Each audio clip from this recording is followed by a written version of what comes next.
All right, so let's get into this makeup. I am doing my makeup so I can film a video for this channel and maybe one for my other channel, but we'll see what I can get done. Okay, so I'm gonna start off with Glow Recipes Watermelon Glow. Of course I bought this because everybody was talking about it. But it does give you a nice dewy, I mean, not necessarily dewy for me, but it just adds some moisture to the skin. I can't decide which topic to discuss because there's like 5 right off the top of my head that I really want to discuss. But I also don't want to be all over the place. I just watched this one documentary on HBO called Not So Pretty or something like that. But that was about talc and the effects and how talc has asbestos in it. And of course it scared me, but I also knew exactly what I was getting myself into. I was aware that it was going to make me scared. And I have actually tried to stay away from talc products for maybe about 10 years, but I haven't been super diligent about it. I just tried to buy from makeup brands and other products that don't have talc in it. But I haven't gone in there and read all the ingredients.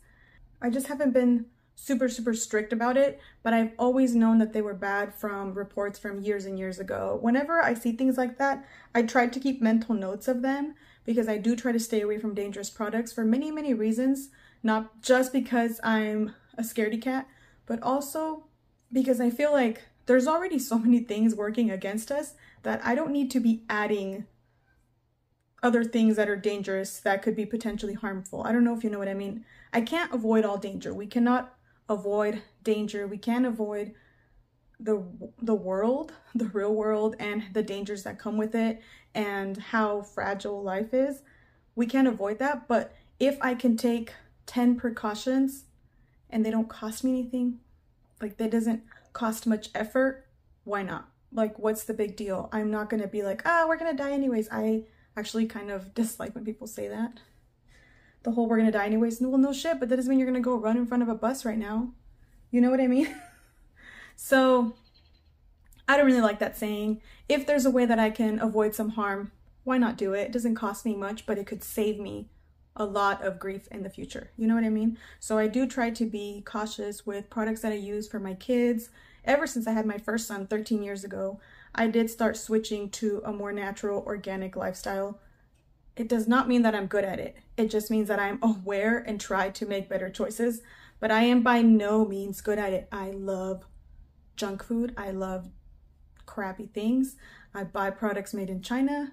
I try not to, but obviously like so many things are made in China. So I just try to proceed with caution as much as I can, but that's it. I'm not super strict about it or super crazy about it. Okay, it's supposed to be a get ready with me, not talk without makeup on. If I'm gonna talk, I need to have makeup on. Does this match me? Kind of. Hey, it doesn't look too light. I mean, too dark. This lighting is different, kind of, than in real life. It's very bright.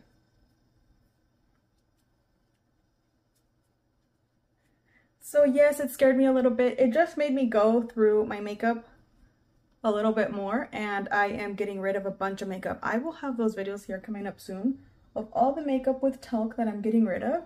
And I was surprised to find out that a lot of Physicians Formula has talc, because I always saw them as a cleaner brand. I know they try to do like no parabens or phthalates or things like that, but apparently they don't mind using talc, which is not a good thing. I mean, I had my suspicion because it's a drugstore brand, I'm aware, but that kind of sucks. So I'm gonna look more into Pacifica products to see if theirs are a little bit better. But now I need a bronzer because my bronzer was from Physicians Formula. So there's a few things by them there's a couple things by them that I'm gonna have to get rid of, sadly. And then also I always used to wear the balm for the same reason, because it didn't have talc in it. So I was happily surprised that there was no talc in there, but I'll show you guys here in this video soon just all of these palettes and makeup that I'm getting rid of because of that. So it is what it is. It's fine. A lot of it was old. Some of it is brand new though, but it is what it is.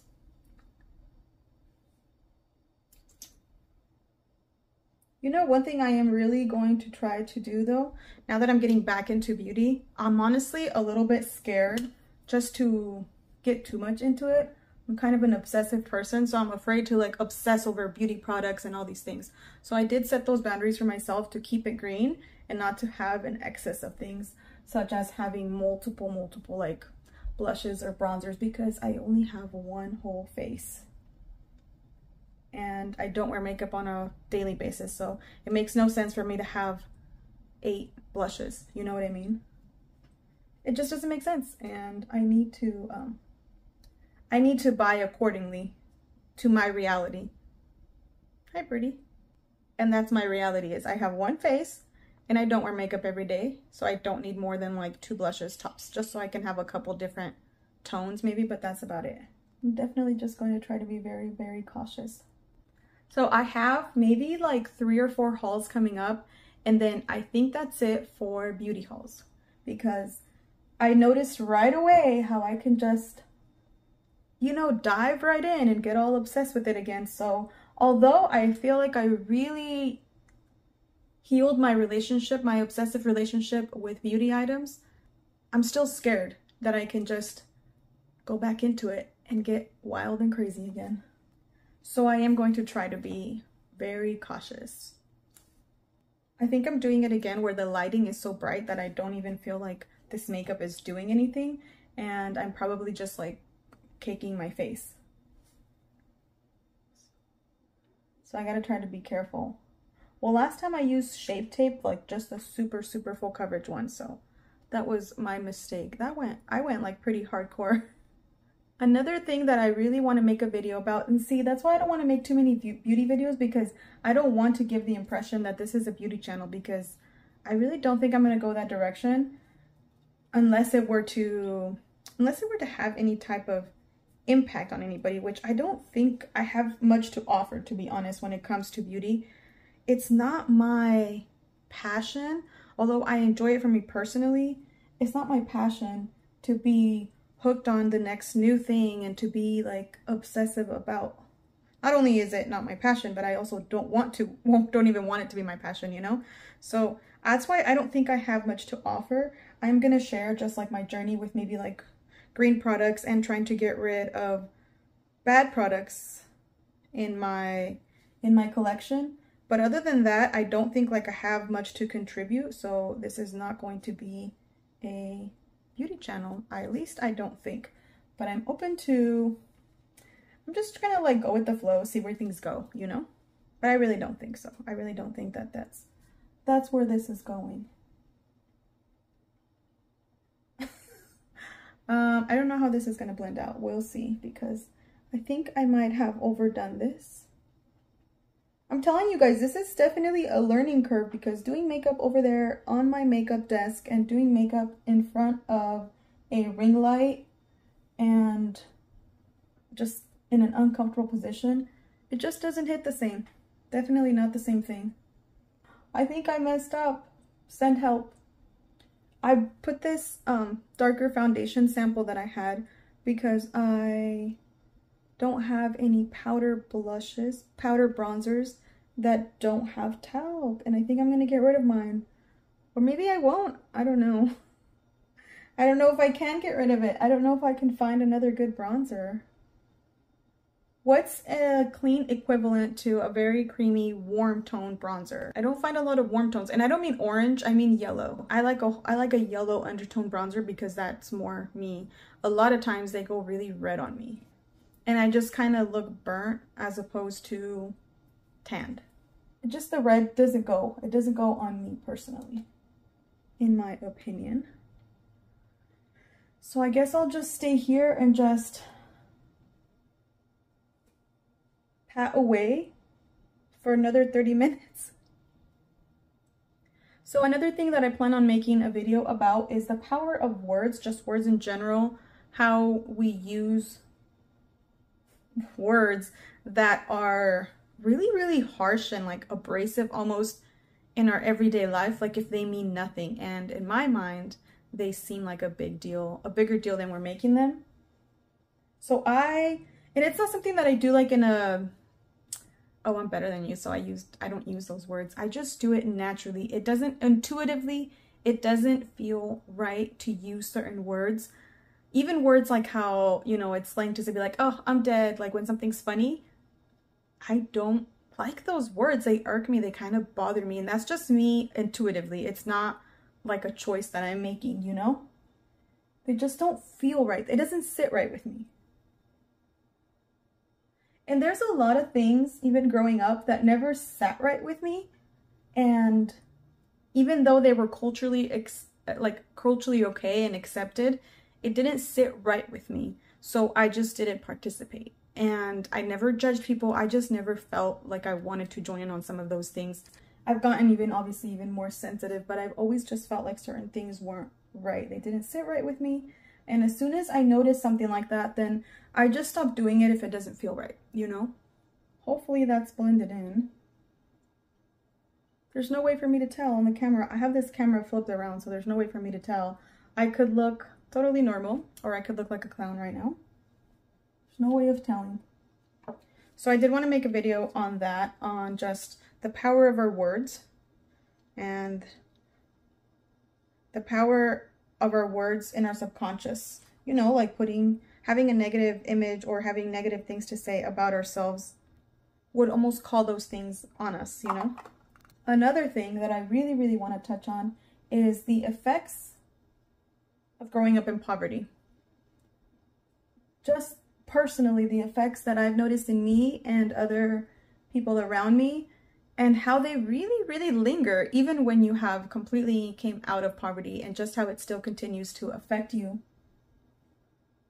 And the different ways that it continues to affect you, because for me, it's affected me one way, and then I have an aunt who it's done like almost the opposite effect.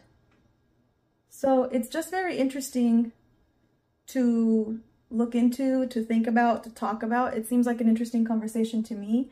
And also, I love hearing about these things because it makes me reflect, and it makes me think about the things I'm doing or maybe holding on to that I didn't even realize I was holding on to. Because I am trying to release all of these things that I had that are holding me back. You know, these coping mechanisms that we adapted that no longer serve us. But we cling on to our subconscious, our nervous system, our mind clings on to, because sometimes we're still in survival mode. So, oh, and that's another topic I want to talk about is survival mode.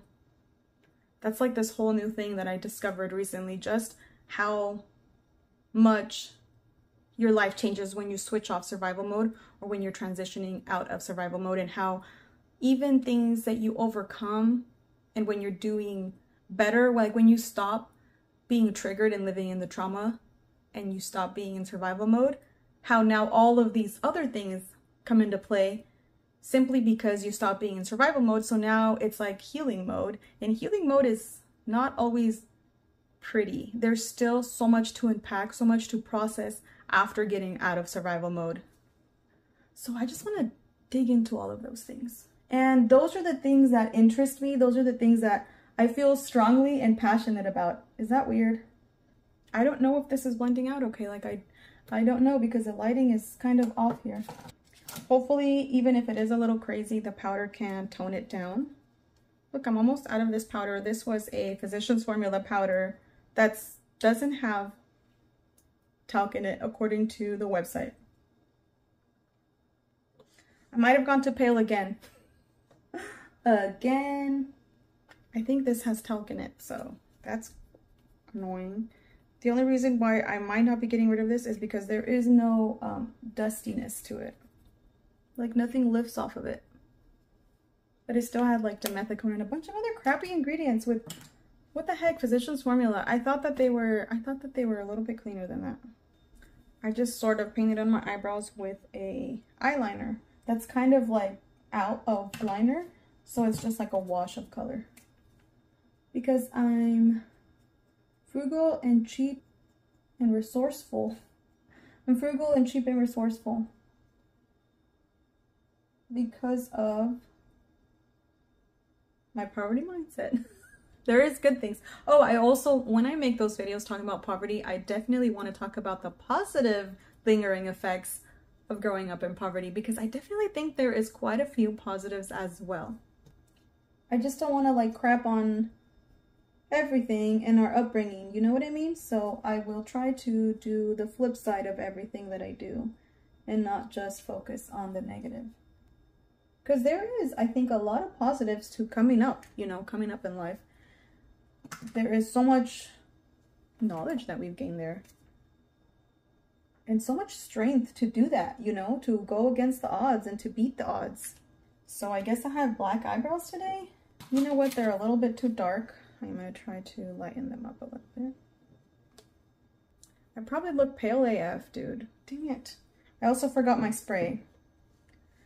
Okay, so I should just probably go into eyeliner now. So besides the topics that I said, which is poverty mindset and the power of our words and things like that, if you guys think of something that I should discuss and like break down, you should let me know. I love dissecting things, like, and I mean dissecting them to the bottom, even like just like I thought about doing a video on what a false dilemma, false dichotomy is. Just that topic and how that's used against us and how that's used in religion and cults and politics to manipulate us. But I mean literally just the definition of a false dichotomy, a false dilemma that's used, those scenarios that are used to manipulate us, you know, and things like topics like confirmation bias, like cognitive dissonance, and that false dilemma, false dichotomy, those, like, digging into those topics. If you guys know what that is or know or are curious about that, let me know, because I'd be so down to get into that. I'm also going to make another video for my friend about 2 videos. One is about how to steer clear of narcissists and narcissistic people, and basically how to spot them from really, really far away so that you never even get into their little orbit. And even how just being in their orbit affects you, even if they're not directly attacking you. I still avoid those people as much as I can. And then another one is how to be a better judge of character and how to tell, you know, if just like the red flags to see, to notice, so that you're careful not to get close to the wrong people. But, you know, not every toxic person is a narcissist, and even the word narcissist is being tossed around a little bit too lightly now, that I feel like people are gonna overdo it, that now when we use that word, it's gonna lose its meaning if we overdo the term. So I want to touch on all of those topics. I think all I've done is talk about what I'm going to talk about, and I keep not talking about it. So I will have those videos. Those videos scare me because they're really like my thoughts, and I have to put that out there for judgment, and that scares the living crap out of me. It scares me to put my thoughts and to have them analyzed, broken down, questioned, and completely disagreed with. But I understand that's part of the process. Like, it's okay, you're not going to agree with me, and I might also not have the full story. I might be completely wrong, but how am I going to know I'm wrong unless I put it out there and some random YouTuber comments to correct me? I don't know. They might be wrong, I might be wrong, but we'll see. Like, I want to open up the conversation, and even if the conversation is for me to learn, even if what I'm saying is stupid. And in some ways, I'm really glad that I never really started my YouTube channel a long time ago, because I always have regrets. I wanted to start a channel like 10 years ago. I bought a camera and everything, but I was so scared to. And in some ways, I'm glad that I didn't. I feel like if I would have started a channel in my early 20s, I would have been canceled by now. I do think I might have blown up just because I was starting at the right time before the beauty blew up. And I think I might have joined the beauty community, and I might have just gone with the flow of that. I probably would have been canceled by now because my mouth sometimes just says a lot of things, and I can easily be misunderstood because I speak like if I know what I'm talking about. Even though I don't always know what I'm talking about, I just have a little bit of conviction in my voice. And I think it's because of the ADHD. My husband says that I speak so aggressively. I don't know if I do. Maybe he's just a wuss. I'm not sure. But I think that that rubs people the wrong way, at least in this small town. It can rub people the wrong way, and I feel like that can be definitely misunderstood, and I feel like what I say can be twisted and used against me very easily, even though I can say things like, I don't know what I'm saying, but this is what I think. Somebody can still always make you the villain, you know? So I need to put on makeup if I'm going to be talking this much. I guess we're going with the red lip. Damn it, there's no, this red, it's not sharpened at all. And I like to have a super precise line in my lips. Another topic that I learned a huge lesson in is literally adopting people's mentalities in your brain and letting them stop you before they even stop you. You stop yourself with their voices in your head, because man, I really struggled with that one for so long. All right, I think the last step that I'm able to do down here is mascara now. Oh wait, should I just commit to this red lip or should I go a little bit lighter? I have this random tube from Lancome, red stiletto, but it's gonna be shiny. And I'm not a fan of shiny. Oh, it's gonna be orange. Looks like an orangey red. Screw it. You know what though? Red is dangerous because I'm gonna end up with red teeth. Red lipstick on my teeth. I think I'm ready. Oh no, mascara. Still need mascara. Was I gonna do eyeshadow? Should I do eyeshadow? I think I'm too lazy for the eyeshadow today. Should I? No eyeshadow. Let's just do some mascara. Can you guys, wait, I can't show you that, huh? I actually think I really like this red lipstick. I like that it's so bright. It's very retro. Like it looks like something from the 80s or 90s. Like I don't know. It's kind of cool though. Well, I'm ready to go film my videos now. Well, I guess that concludes this video. I rambled but didn't say much. What's new? So we'll continue this conversation and dig into these topics as I go. So we will dig into these topics hopefully soon. They're hard. They're like emotionally draining, I think, in some ways to talk about. You know what I mean? Like it takes a lot of digging for me to do things like that. So anyways, we'll hopefully dig into all of these topics here soon. Thank you guys so much for watching. Thanks for hanging out with me while I get ready. I will see you guys in my following videos. Bye. Bye.